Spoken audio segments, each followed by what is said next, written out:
Alasan subjektif untuk kemudian menahan dia sudah bisa lah dilakukan karena tidak akan mengganggu kinerja dari KPK.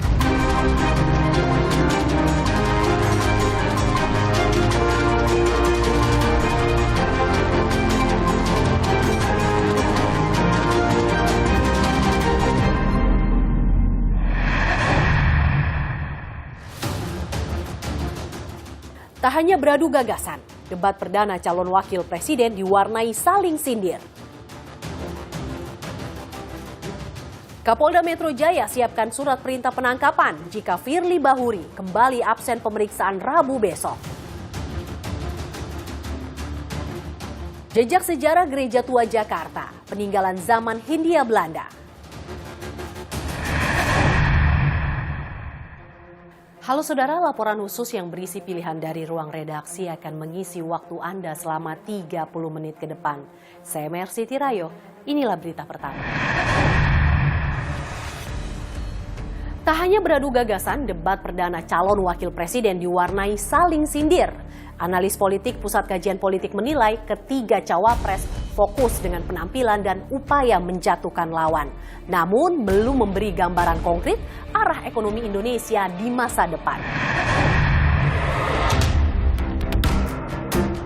Capres dan Cawapres 2024 menghadiri sederet perayaan Natal. Capres Anies Baswedan ikut perayaan malam Natal di Panti Asuhan Santo Thomas Ungaran, Kabupaten Semarang, Jawa Tengah. Anies sempat berdialog bahas cita-cita anak panti. Sementara itu, Cawapres Gibran Raka Buming Raka hadiri Christmas Youth Celebration and Concert di Manado, Sulawesi Utara. Ia pun berpesan agar anak muda manfaatkan bonus demografi Indonesia Emas 2045. Sedangkan Capres Ganjar Pranowo berkunjung ke Gereja Katolik SP Maria Regina Purbowardayan, Solo, Jawa Tengah. Ganjar sempat berdialog dengan sejumlah tokoh Katolik.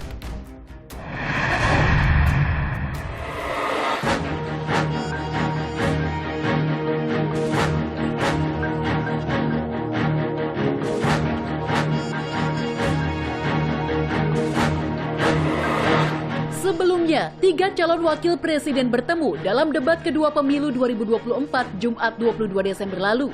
Tak hanya gagasan, sindiran pun saling beradu mewarnai dinamika debat. Salah satunya soal strategi pendanaan infrastruktur sosial tanpa membebani keuangan negara. Saat itu, Mahfud MD menilai Gibran Raka Buming Raka tak memahami pun tak menjawab pertanyaan panelis terkait regulasi pendanaan. Sedangkan Gibran menilai program penurunan stunting termasuk makan siang dan susu gratis senilai 400 triliun rupiah adalah solusi. Kayaknya belum terjawab. Tadi yang dijawab tuh infrastruktur fisik semua tuh. Nah kalau infrastruktur fisik mungkin sih bisa saja diupdate dari APBN, APBD gitu ini untuk ini. Tapi masalahnya kita punya problem dengan infrastruktur sosial seperti yang ditanyakan tadi. Mungkin Prof. Mahfud dan Gus Muhaimin kurang paham dengan apa yang sudah saya paparkan. Saya tadi juga bicara masalah infrastruktur sosial, stunting itu loh Pak. Kita punya program makan siang gratis. Banyak yang nyinyir, tapi sekali lagi Pak, program makan siang gratis ini adalah investasi menuju Indonesia Emas.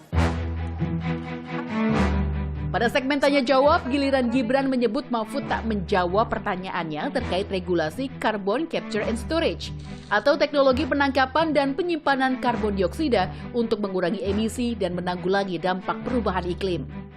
Prof. Mahfud menjawab 2 menit, tapi pertanyaan saya belum dijawab sama sekali Pak. Apa regulasinya Pak untuk carbon capture and storage? Simpel sekali Pak pertanyaan saya Pak. Mohon dijawab Pak. Jadi begini Mas Gibran, di dalam ilmu hukum, misalnya saya tanya kepada Anda sekarang ya, bagaimana cara membuat aturan tentang antariksa nasional? Anda pasti tidak tahu.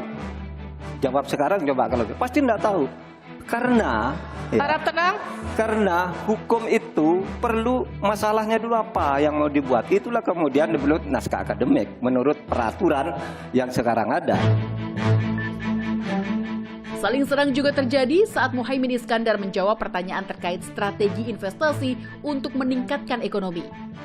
Muhaimin menyatakan kepastian hukum, pelibatan UMKM dan penguatan kualitas produksi jadi solusi meningkatkan investasi. Namun, Mahfud menilai jawaban Muhaimin normatif dan tak sesuai kenyataan di lapangan. Di lapangan, Pak, investasi itu sulit loh, Pak. Prosedurnya bertele-tele, ada konflik of interest di mana pejabat yang ngurus itu misalnya harus mendapat sesuatu tapi disalurkan lewat si A. Itu laporan yang masuk ke saya. Kita punya undang-undang Omnibus Law. Kita punya sistem baru yang lebih efektif dan ramah terhadap investasi. Tetapi sekali lagi, pemerintah terlampau lambat dalam mengimplementasikan itu semua. Perdebatan dan saling sindir pun terjadi antara Muhaimin Iskandar dan Gibran Rakabuming Raka. Saat Muhaimin mempertanyakan Gibran terkait kota Solo yang dipimpinnya belakangan dapat sejumlah proyek besar dengan dana APBN dari pemerintah pusat. Saya itu tanya tips and triknya agar investasi ataupun proyek-proyek besar bisa di sana. Sebab saya lihat itu ada 32 proyek pemerintahan pusat, ada juga berbagai program-program yang luar biasa. Ini yang menjadi catatan saya adalah keadilan dalam melaksanakan APBN. Tidak semuanya pakai APBN. Ada yang pakai APBN plus APBD plus dibantu. Saya sering dibantu Pak Ganjar, gubernur saya. Ini kolaborasi yang dibangun bukan hanya Solo saja. 53% investasi kita sudah ada di luar Jawa. Tidak perlu tendensius seperti itu. Jadi tidak melihat, oh ini dia anak emas kan. Enggak. Lantas, benarkah investasi di luar Jawa mencapai 53%? Laporan Badan Koordinasi Penanaman Modal semester 1 2023 menunjukkan Indonesia menerima lebih dari 678 triliun rupiah nilai investasi pada kuartal pertama. 354,9 triliun atau 52,3% investasi itu berada di luar Pulau Jawa. Sedangkan 323,8 triliun atau 47,7% sisanya berada di Jawa. Lalu, bagaimana respon publik usai debat Cawapres perdana? Jajak pendapat Litbang Kompas menunjukkan 66,7% responden tetap pada pilihan mereka. Sementara 11,3% respon mengaku berubah pilihan pasca debat Cawapres 22 Desember lalu. Responden pun menilai performa ketiga Cawapres untuk aspek kelancaran dan kejelasan menjawab pertanyaan. Muhaimin dapat nilai 7, Gibran 7,1 dan Mahfud 7,5. Sementara untuk aspek penilaian penguasaan masalah, Muhaimin mendapat nilai 7,1, Gibran 7,1, dan Mahfud 7,6. Selain itu, soal penampilan Cawapres dalam debat, Muhaimin di angka 7,8, Gibran 7,3, dan Mahfud 7,5. Jejak pendapat Litbang Kompas melibatkan 212 orang dari seluruh Indonesia dan dibiayai penuh oleh Harian Kompas. Sementara itu, analis politik Pusat Kajian Politik Universitas Indonesia, Huriyah, menilai debat Cawapres belum memberi gambaran konkret arah ekonomi Indonesia di masa depan. Menurutnya, ketiga Cawapres fokus pada penampilan dan upaya menjatuhkan lawan. Banyak orang yang melihat debat tidak memberikan gambaran apapun. Apakah Indonesia mau dibawa arah ekonominya kemana gitu ya? Bahwa penampilan mereka meyakinkan. Baik. Mereka bisa kelihatan menguasai panggung. Mereka bisa terlihat menunjukkan kelemahan lawan-lawan politiknya. Oke. Perkara kemudian apa yang disampaikan itu misalnya membumi atau melangit. Perkara kemudian apakah mereka mampu menjawab secara tuntas hal-hal yang ditanya. Oke. Saya kira kemudian itu tidak menjadi prioritas. Ini adalah ajang show off. Pasca debat Cawapres, Komisi Pemilihan Umum mengevaluasi penyelenggaraan acara, termasuk sikap para Cawapres. KPU menyebut akan menegur Cawapres nomor urut 2, Gibran Rakabuming Raka, yang lagi-lagi kedapatan mengajak pendukungnya bersorak saat debat berlangsung. Ya nanti kita ingatkan lagi, kita tegur lagi pada evaluasi debat hasil debat yang kedua ini. Nanti kan pasti ada pertemuan lanjutan antara KPU dengan tim pasangan calon dan masing-masing pasti akan mengajukan sejumlah catatan evaluasi dan nanti kan KPU akan mendengarkan dan kemudian akan mengambil keputusan apa-apa yang perlu kita evaluasi termasuk memperingatkan kembali. Di Di sisi lain, Wakil Ketua Tim Kampanye Nasional Prabowo Gibran, Habibur Rahman menyebut akan melaporkan KPU ke Dewan Kehormatan Penyelenggara Pemilu jika menegur sikap Gibran mengajak pendukung bersorak. TKN Prabowo Gibran menilai sikap itu wajar sebagai simbol semangat. Saya pikir nggak ada aturannya. Kenapa penonton diundang? Tentu kan karena diinginkan ada interaksi. Kalau KPU menegur, saya akan laporkan KPU ke DKPP, ya, karena nggak ada urusannya itu. Gimik wajar, namanya kontestasi, ya kan, saling bersemangat, ya, memberikan semangat gitu loh. Jadi kalau sampai ada teguran, KPU siap-siap saya DKPP-kan. Dua debat perdana pemilu membawa para capres dan cawapres beradu gagasan hingga saling serang. KPU pun akan kembali menggelar debat capres-cawapres pemilu 2024 pada 7 Januari tahun depan. Akankah terjadi adu gagasan kaya substansi atau sekedar penuh sensasi? Tentu menarik dinanti.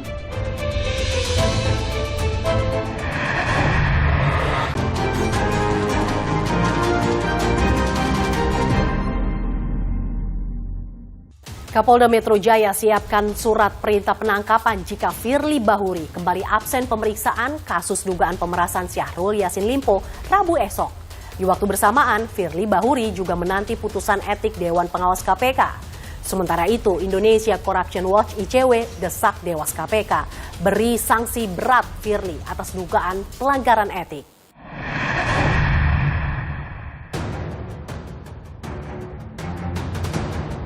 Firly Bahuri, Ketua Komisi Pemberantasan Korupsi KPK periode 2019-2023, kembali absen pemeriksaan penyidik Polda Metro Jaya atas kasus dugaan pemerasan Syahrul Yassin Limpo 21 Desember lalu.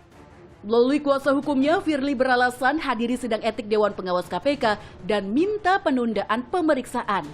Kami kemarin sudah menyampaikan surat permohonan penundaan pemeriksaan langsung ke penyidik Polda. Hari ini banyak kegiatan beliau gitu ya. Salah satunya mungkin menghadiri pemeriksaan di Dewas.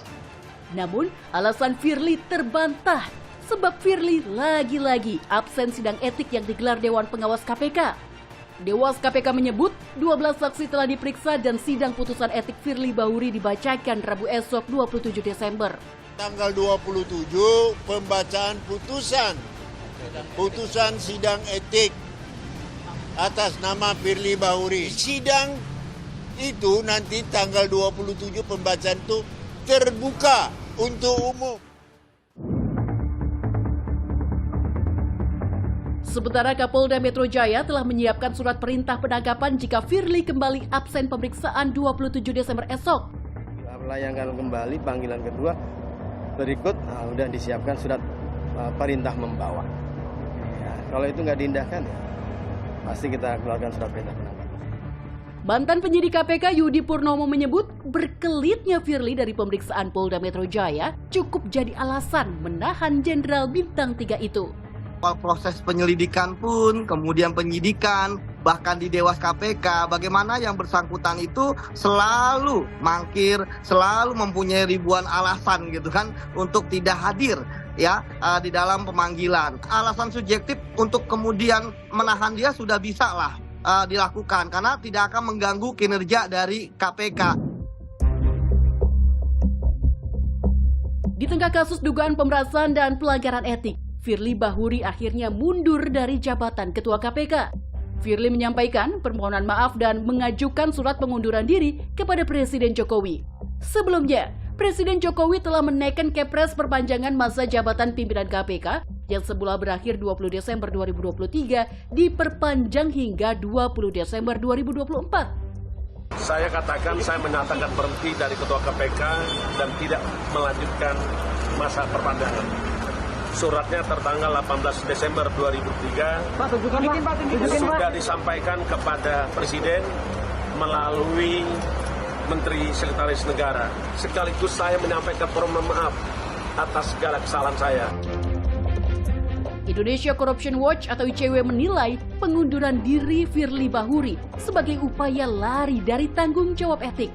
ICW pun mendesak Presiden Jokowi tolak surat pengunduran diri Firly. Yang bersangkutan ingin berhenti dari jabatan sebagai pimpinan KPK merupakan bentuk lari dari pertanggungjawaban etik yang saat ini sedang dipersoalkan di Dewan Pengawas. Kami meminta kepada Presiden Joko Widodo untuk mempertimbangkan ulang permintaan saudara Firly tersebut. Dan akhirnya Presiden menolak permintaan Firly. Kami mendesak agar Dewan Pengawas nantinya ketika membacakan putusan atas permasalahan etik Firly Bahuri dapat dijatuhi dengan sanksi berat. Sementara itu, Koordinator Staf Khusus Presiden Ari Dwi Payana menyebut keputusan Presiden atau Kepres pemberhentian Firly Bahuri sebagai Ketua dan Pimpinan KPK belum bisa diproses. Sebab Firly hanya menyatakan berhenti. Sedangkan istilah berhenti tidak dikenal sebagai syarat pemberhentian pimpinan KPK. Sementara surat tak bisa diproses, 2 hari berselang, Firly merevisi surat menyatakan pengunduran diri sebagai pimpinan KPK dan menunggu keputusan Presiden Jokowi.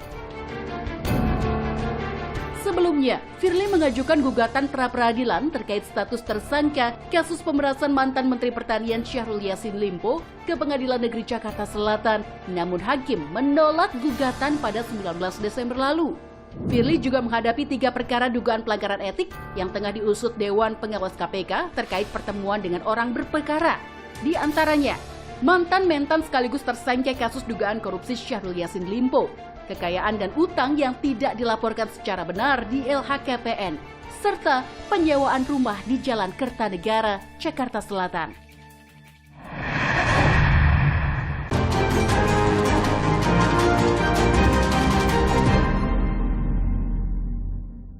Penjajahan zaman Hindia Belanda meninggalkan jejak sejarah gereja tua di Jakarta. Ya, bangunan bersejarah Gereja Katedral dan Immanuel kami hadirkan dalam laporan khusus edisi Natal kali ini. Berikut ulasannya.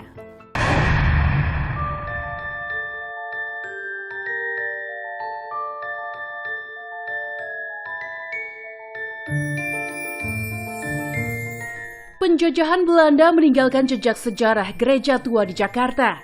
Salah satunya Gereja Katedral yang berdiri sejak abad ke-18. Berdirinya Gereja Katedral berawal dari masuknya agama Katolik ke Batavia pada abad ke-17. Kala itu, Pastor Nelissen ditugaskan menyebarkan agama dan membangun gereja Katolik di Nusantara. Katedral merupakan gereja Katolik pertama di Jakarta. Didesain Jetrom sekitar tahun 1809, gereja katedral terbakar hebat di tahun 1828 sehingga menghanguskan hampir seluruh bangunan gereja. Pemerintah Belanda di waktu itu memberikan sebuah rumah gubuk yang ada di seputar area lapangan Banteng ini, di mana untuk pusat kegiatan agama Katolik. Nah, setelah itu diberikan sebuah gereja bekas gereja Protestan yang ada lokasinya dekat Rumah Sakit Angkatan Darat. Nah, disitulah gereja pertama dipakai, yaitu dari bekas gereja Protestan. Gereja Katedral dibangun kembali, mempertahankan desain neogotik ala Eropa. Katedral baru dirancang Pastor Antonio Dijkmans. Namun, di tengah proses pembangunan, Dijkmans meninggal dunia. Pembangunan diteruskan arsitek Marius Hulswit. Gereja Katedral akhirnya rampung dan diresmikan 21 April 1901. Jika dilihat dari luar, dinding gereja katedral seperti tumpukan bebatuan besar yang merupakan kamuflase batu bata. Sementara dinding bagian dalam dihiasi lukisan jalan salib Yesus Kristus. Di bawah lukisan terdapat ruangan pengakuan dosa. Tahun 1988, gereja katedral sempat dipugar oleh arsitek Indonesia Han Awal. Gereja Katedral kini ditetapkan sebagai bangunan cagar budaya oleh pemerintah DKI Jakarta. Pemugaran dan perawatannya pun harus sesuai aturan. Beliau adalah arsitek yang memang bertugas pastor di sini. Jadi beliau tahu bahwa gereja Jakarta ini termasuk rawan gempa. Sehingga waktu saat mendesain, akhirnya didesain sesuai. Di mana gereja ini berdesain neogotik dan langit-langit ceiling atau plafon dari gereja ini itu dibuat berbeda dengan yang ada di Eropa, yang biasanya dari batu, ini dibuat dari kayu, di mana unsur kayu ini ditujukan untuk mencegah bahaya gempa. Selain katedral, Jakarta juga memiliki gereja tua lainnya, Gereja Immanuel. Gereja bersejarah umat Kristen ini sudah berusia 148 tahun. Berada persis di depan Stasiun Gambir, Jakarta Pusat, gereja yang dulu bernama Wilmskirk ini dibangun oleh arsitek J.H. Horst dan eksklusif hanya untuk kalangan tertentu saja. Gereja Immanuel berdesain neoklasik yang khas dengan pilar-pilar tinggi menjulang. Menariknya, hampir tidak ada detail interior khas gereja seperti salib di setiap sudut bangunan. Di dalam gereja terdapat orgel atau piano kuno. Orgel ini didatangkan langsung dari Belanda dan hanya ada 3 di dunia. Orgel berusia 180 tahun ini masih berfungsi baik. Orgel dipakai untuk ibadah atau mengiringi pernikahan jemaat. Sejak tahun 1993, Gereja Immanuel telah masuk cagar budaya. Meski sempat direvitalisasi pada 2021, keaslian Gereja Immanuel tetap terjaga. Ditetapkan sebagai cagar budaya nasional, Gereja Immanuel beserta warisan sejarahnya tak hanya milik umat Kristen saja, namun seluruh rakyat Indonesia. Nah, kesadaran itu perlu kita bangun. Kenapa? Karena gedung Gereja Immanuel ini bukan milik orang Kristen saja, tapi sudah menjadi milik Indonesia. Ini salah satu lambang dari diversity atau Kebhinneka Tunggal Ikaan. Di gedung ini ada banyak peristiwa sejarah terjadi di sini. Demikian laporan khusus edisi kali ini. Saya Mercy Tirayo. Terima kasih. Sampai jumpa.